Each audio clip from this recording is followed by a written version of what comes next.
else here thought this, but I always thought codependent really was about being dependent on someone. Like that's what codependency is. Like you can't function or live totally, wholly independently. And that's actually not what it is at all, I've learned.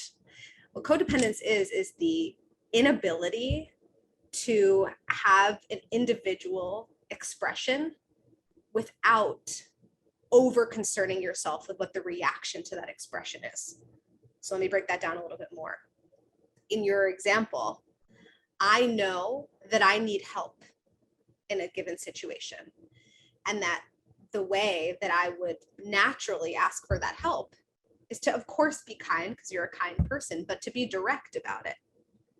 My conditioning, especially if there's any codependence conditioning in you, which we all have as human beings, we all have some degree of it, would push me to essentially water down or soften or contort the way that I would ask for that help in order for someone to feel more comfortable.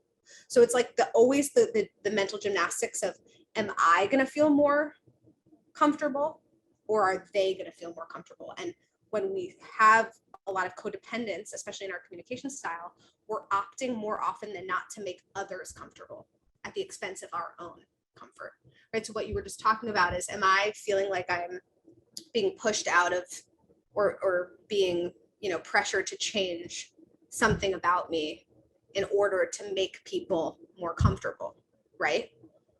And my vote, obviously the healthier vote to deprogram, to decondition yourself from some of this codependence is actually to get way more comfortable with making people uncomfortable. And not to do it on purpose, like to be some kind of, big, mean, whatever for the sake of, that would never be you. That would never be the intention. Big, yes, hopefully. Mean, no. But you know what I'm saying? As opposed to every time I exercise, and I mostly practice this, at least I have a lot of work to do in my personal life more than my professional life with this. This actually comes way easier to me in my professional life to be direct at the expense of other people's comfort.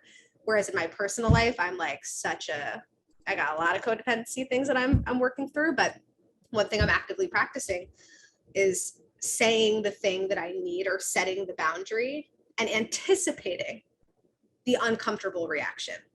But knowing that every time I do that, I'm setting myself free from the cage of my own discomfort and not getting my needs met, But I think it's worth thinking about the ways codependence, sacrificing your own comfort to make other people comfortable, as opposed to getting okay with making people uncomfortable sometimes, is worth, right, examining.